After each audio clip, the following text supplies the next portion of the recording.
नमस्कार. आज आपण प्रथम वर्ष वाणिज्य त्याचा मराठी हा विषय या विषयाच्या अभ्यासक्रमाची जी काही रूपरेषा आहे ती रूपरेषा आपण पाहणार आहोत.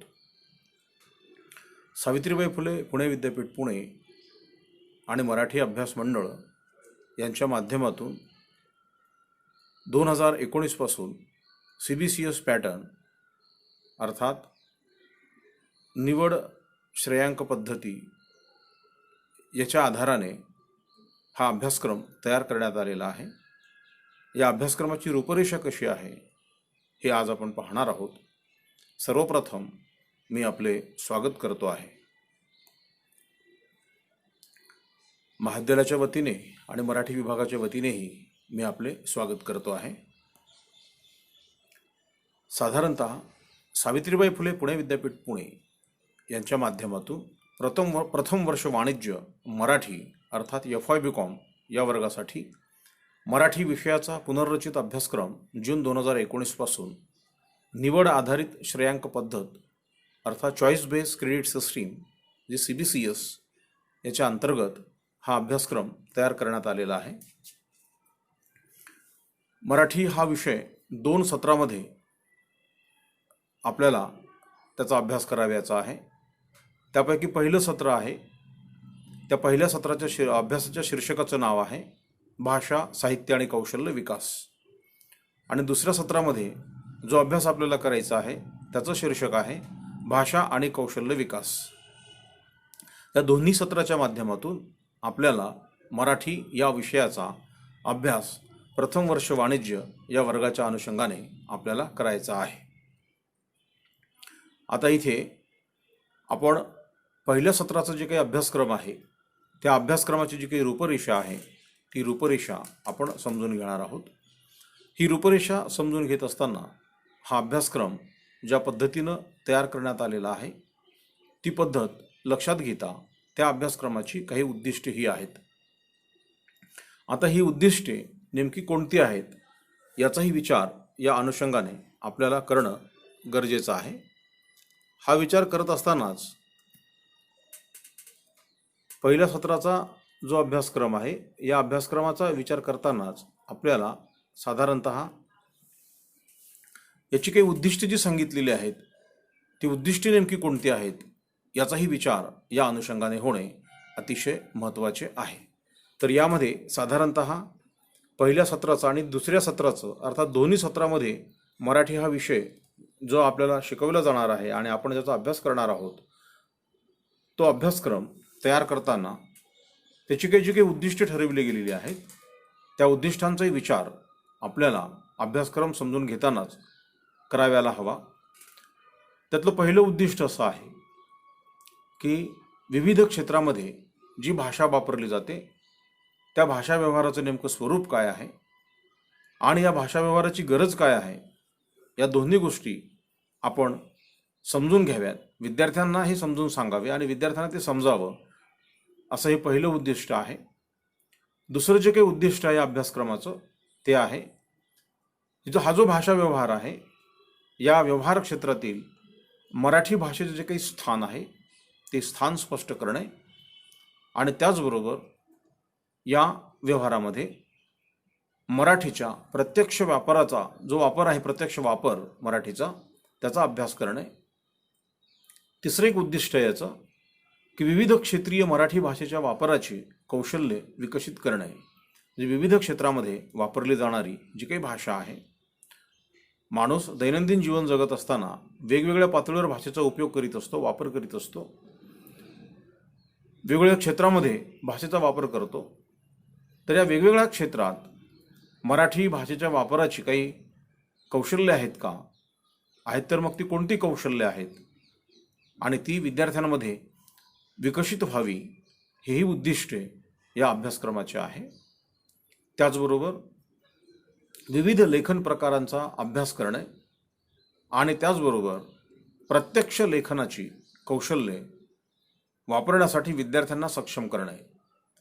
म्हणजे ज्या ज्या पद्धतीने किंवा ज्या ज्या विषयाच्या अनुषंगाने म्हणा किंवा ज्या ज्या साहित्य प्रकारामध्ये लेखन करता येतं किंवा लेखनाचे काही विविध प्रकार आहेत, या सगळ्या लेखन प्रकारांचा अभ्यास करणे, नुसतं अभ्यासच करणे असं नाही, तर प्रत्यक्षामध्ये ती लेखनाची जी काही कौशल्य आहेत, म्हणजे विविध लेखनाची जी विविध कौशल्य आहेत, ही सगळी कौशल्ये आपल्याला वापरता यावी या दृष्टीने आपण सक्षम होणे, हेही या अभ्यासक्रमाचं उद्दिष्ट आहे. 5वं उद्दिष्ट आहे की विविध क्षेत्रातील कर्तृत्ववान व्यक्तीच्या कार्यांची व विचारांची ओळख करून देणे किंवा ओळख करून घेणे. जे विविध क्षेत्रामध्ये काम करणारे असे काही कर्तृत्ववान व्यक्ती आहेत की ज्या व्यक्तीने शून्यातून विश्व निर्माण केलेलं आहे. रात्रंदिवस कष्ट करून त्यांनी स्वतःचं व्यक्तिमत्व उभं केलं आहे, स्वतःचा व्यवसाय उभं केला आहे. त्या क्षेत्रामध्ये मोठं नाव त्यांनी कमावलेलं आहे. अशा व्यक्तींच्या कार्याची आणि विचारांची ओळख विद्यार्थ्यांना व्हावी, जेणेकरून त्यातून त्यांना प्रेरणा मिळावी आणि स्वतःचं जीवन त्यांनी उज्ज्वल करावं, हेही उद्दिष्ट या अभ्यासक्रमाचं आहे. या 5ही उद्दिष्टाबरोबर अतिशय महत्त्वाचं असं उद्दिष्ट म्हणजे हे 6वं उद्दिष्ट आहे. त्यामध्ये आहे विद्यार्थ्यांमध्ये नैतिक, व्यावसायिक आणि वैचारिक मूल्यांची जोपासना करणे. म्हणजे विद्यार्थ्यांना नैतिक मूल्य म्हणजे काय, व्यावसायिक मूल्य म्हणजे काय आणि वैचारिक मूल्य म्हणजे काय, या 3ही पातळीवरच्या मूल्यांची विद्यार्थ्यांना, या मूल्यांचा परिचय करून देणे, विद्यार्थ्यांनी त्याची जोपासना करणे, विद्यार्थ्यांना या मूल्यांचे जे काही महत्त्व आहे महत्त्व पटवून देणे आणि त्याचबरोबर विद्यार्थ्यांनी आपल्याही जीवनामध्ये नैतिक मूल्य, व्यावसायिक मूल्य आणि वैचारिक मूल्य यांची जोपासना करावी, हेही उद्दिष्ट साधारणतः या अभ्यासक्रमाचे आहे. तर ही अभ्यासक्रमाची उद्दिष्टे जी आहेत ते दोन्ही सत्राला लागू आहेत. आपण पहिल्या सत्रापुरता आज इथे विचार करणार आहोत. या पहिल्या सत्राला अभ्यासक्रमाचं जे काही शीर्षक आहे पहिल्या सत्राचं ते आहे भाषा, साहित्य आणि कौशल्य विकास. या अभ्यासक्रमांतर्गत या पहिल्या सत्रामध्ये 2 घटकांचा आपल्याला अभ्यास करावयाचा आहे. त्यातलं पहिलं घटक आहे निबंध लेखन.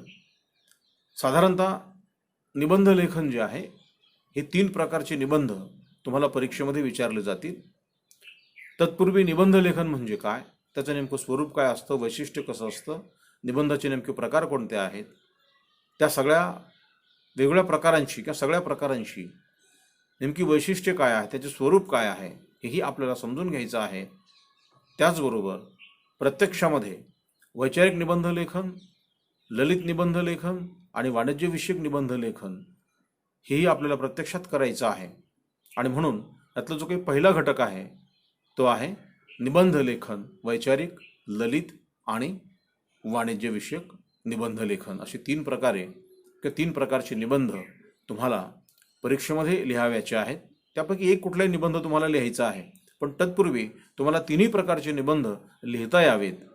या अनुषंगाने तुमच्यामधील जे काही कौशल्य आहेत हे कौशल्य या पहिल्या घटकाच्या माध्यमातून आपण किंवा आपल्याला ती विकसित करावयाची आहेत. पहिल्या सत्रातलं दुसरं जे काही घटक आहे ते पाठ्यपुस्तक आहे. उत्कर्ष वाटा या शीर्षकाखाली हे संपादित पुस्तक आहे. प्राध्यापक शिरीष लांडगे, डॉक्टर तुकाराम रोंगटे आणि डॉक्टर राजेंद्र सांगळे या तिघांनी या पाठ्यपुस्तकाचं संपादन केलेलं आहे. उत्कर्ष वाटा या शब्दामध्येच व्यक्तीने स्वतःचा उत्कर्ष कसा करावा, त्याचे काही मार्ग आहेत का, हे शीर्षकामध्ये सगळं भिनलेलं असल्यामुळे, शीर्षकामध्ये गृहीत असल्यामुळे या शीर्षकाच्या अनुषंगानेच आपल्याला आपलाही उत्कर्ष करता येईल. आपल्या उत्कर्षाची वाट आपल्याला या पाठ्यपुस्तकातून मिळेल. या अनुषंगानेच आपल्याला या पाठ्यपुस्तकाचा अभ्यास करायचा आहे. साधारणतः दोन्ही सत्रासाठी ही काही संदर्भ ग्रंथ आपल्याला दिलेले आहेत. ते ग्रंथालयामध्ये हे सगळे संदर्भ ग्रंथ उपलब्ध आहेत. त्यामध्ये व्यावहारिक मराठीवर साधारणतः एकूण 6 पुस्तकं आपल्या ग्रंथालयामध्ये आहेत. प्रसार माध्यमांसाठी लेखन कौशल्य, त्याचबरोबर प्रसार माध्यमे आणि मराठी भाषा, परत व्यावहारिक मराठी भाषा, भाषांतर मीमांसा, व्यावहारिक आणि उपयोजित मराठी आणि प्रसार माध्यमे, व्यावहारिक आणि उपयोजित मराठी अशी वेगवेगळी पुस्तक संदर्भ ग्रंथ म्हणून आपल्याला आपल्या ग्रंथालयामध्ये उपलब्ध आहेत. या पहिल्या सत्रातल्या पहिल्या घटकासाठी जो निबंध लेखनाचा जो पहिला घटक आहे त्यासाठी निबंध शास्त्र व कला हा ग्रंथ डॉक्टर प्रणव जोशी यांचा आहे आणि त्याचबरोबर निर्मला किराणे यांचंही निबंध व लेखन असं हे पुस्तक आहे। या दोन्ही पुस्तकाचा उपयोग आपल्याला साधारणतः घटक क्रमांक 1 साठी होणार आहे निबंध लेखनासाठी। आणि म्हणून हे जे सगळे संदर्भ ग्रंथ आहेत जसे जसे मिळतील आपल्याला त्या पद्धतीने या सगळ्या संदर्भ ग्रंथाचा या अभ्यासक्रमाच्या परिपूर्ततेसाठी आपल्याला वापर करायचा, उपयोग करायचा आहे। साधारणतः पहिल्या सत्राची जी काही परीक्षा होणार आहे त्या परीक्षेची एक रूपरेषा आहे। तर ती रूपरेषा 70+30 अशा पद्धतीने आहे। विद्यापीठाची सत्र परीक्षा ही 3 तासाची असेल, 70 गुणांची असेल आणि एकूण त्याच्यामध्ये एक 4 प्रश्न विचारले जातील। त्यातला पहिला जो प्रश्न आहे तो निबंध लेखनाचा असेल। त्या निबंध लेखनामध्ये वैचारिक, ललित आणि वाणिज्य विषयक अशा वेगवेगळ्या विषयाच्या अनुषंगाने 4 निबंध तुम्हाला विचारले जातील। त्यातला एक निबंध 300 शब्दांपर्यंत तो निबंध तुम्हाला लिहायचा आहे। दुसरा प्रश्न आहे घटक 2 वर म्हणजे पाठ्यपुस्तकावर हा प्रश्न असणार आहे। त्यामध्ये 4 प्रश्न विचारले जातील, 2 प्रश्नांची उत्तरं तुम्हाला लिहायची आहेत। प्रत्येक प्रश्नांचे उत्तर 50 शब्दांपर्यंत लिहायचं आहे। एक 7.5 गुण या एका प्रश्नाला असणार आहेत आणि दोन्ही मिळून 15 गुण। तिसरा प्रश्न, त्याच्यात 4 प्रश्न विचारले जातील तुम्हाला, 2 प्रश्नांची उत्तरं लिहायची आहेत आणि प्रत्येक प्रश्नांचे उत्तर 150 शब्दांपर्यंत लिहायचं आहे। तर प्रत्येक प्रश्नाला 10 गुण असणार आहेत आणि म्हणून तिसरा प्रश्न हा 20 गुणांचा असेल। अर्थात चौथा प्रश्न जो आहे तोही 20 गुणाचा असेल। 2 प्रश्न विचारले जातील, त्यातला एकच प्रश्न तुम्हाला लिहायचा आहे, पण त्या प्रश्नांचे उत्तर तुम्हाला 300 शब्दांपर्यंत लिहायचं आहे। पाठ्यपुस्तकावर आधारलेला हा प्रश्न असेल आणि त्यामुळे या प्रश्नाला 20 गुण आहेत। ही जी सत्र परीक्षा आहे ही एकूण 70 गुणांची होणार आहे, आधी सांगितलेलंच आहे तुम्हाला। आणि त्याचबरोबर 30 गुणाचं जे आहे ते अंतर्गत मूल्यमापन होणार आहे। या 30 गुणामध्ये 20 गुणाची लेखी परीक्षा असेल आणि 10 गुणांसाठी प्रकल्प, गृहपाठ, प्रश्नमंजुषा किंवा सादरीकरण कुठलाही आपण त्या वेळेला जो निर्णय घेणार आहोत त्या अनुषंगानं तो अभ्यासक्रम असेल। असे अंतर्गत मूल्यमापनासाठी 30 गुण आणि सत्र परीक्षा एकूण 70 गुण असं मिळून 100 गुणाची, अर्थात सत्र परीक्षा आणि अंतर्गत मूल्यमापन एकूण गुण 100 गुणाची ही प्रश्नपत्रिका असेल। म्हणजे हा अभ्यासक्रम 100 गुणासाठी आहे। तर 70 गुण हे विद्यापीठ सत्र परीक्षेसाठी आहे आणि तर 30 गुण हे अंतर्गत मूल्यमापनासाठी आहे। आता इथे 30 पैकी कमीत कमी आपल्याला 12 गुण हे उत्तीर्ण व्हायला पाहिजे आहे आणि जर अंतर्गत मूल्यमापनामध्ये आपण जर उत्तीर्ण झालो नाही तर आपला निकाल अनुत्तीर्ण येऊ शकतो आणि म्हणून आपल्याला 30 पैकी 12 गुण मिळणे हे अनिवार्य आहे। त्याचबरोबर 70 गुणाची जी काही प्रश्नपत्रिका आहे त्या 70 गुणाच्या प्रश्नपत्रिकेमध्येही आपल्याला 40% गुण मिळवणं हे अनिवार्य आहे। साधारणतः 28 मार्क म्हणजे 28 गुण या प्रश्नपत्रिकेमध्ये मिळायला पाहिजे। तिथे जर 28 गुण नसतील तर आपण त्या परीक्षेमध्ये अनुत्तीर्ण होऊ। अंतर्गत मूल्यमापनामध्ये 12 आणि ते 28 असे मिळून 40 गुण, दोन्ही मिळून 40 गुण असायला हवेत। पूर्वी असं नव्हतं। पूर्वी अंतर्गत मूल्यमापन जे आहे त्या 20 पैकी समजा 0 असतील आणि तिकडे 80 पैकी जर आपल्याला 40 मिळाले तर आपण उत्तीर्ण व्हायचो, पण आता याच्यामध्ये नाही आहे। इथे विद्यापीठ सत्र परीक्षेमध्ये 70 पैकी 70 जरी मिळाले आणि अंतर्गत मूल्यमापनामध्ये जर आपण अनुत्तीर्ण असू तर आपण आपला निकाल हा अनुत्तीर्णच असेल आणि म्हणून अंतर्गत मूल्यमापन ही जी 30 गुणांची परीक्षा असणार आहे किंवा हे जे मूल्यमापन असणार आहे हेही अतिशय महत्त्वाचं आहे। आणि म्हणून दोन्हीही म्हणजे सत्र परीक्षा आणि अंतर्गत मूल्यमापन या दोन्ही गोष्टीकडे आपण काळजीपूर्वक बघायला हवे आणि त्याचबरोबर त्याची तयारी त्याच पद्धतीनं करायला हवी। साधारणतः ही अभ्यासक्रमाची जी काही रूपरेषा आहे आणि साधारणतः पहिल्या सत्राचं जे काही पहिलं सत्र आहे त्याची जी काही परीक्षा होणार आहे ती कोणत्या स्वरूपाची आहे, अंतर्गत परीक्षा कशी आहे आणि विद्यापीठाची परीक्षा कशी आहे, त्याची जी काही रूपरेषा आहे ही रूपरेषा आपण समजून घेतली। आपण ही सगळी चर्चा काळजीपूर्वक ऐकली त्याबद्दल धन्यवाद।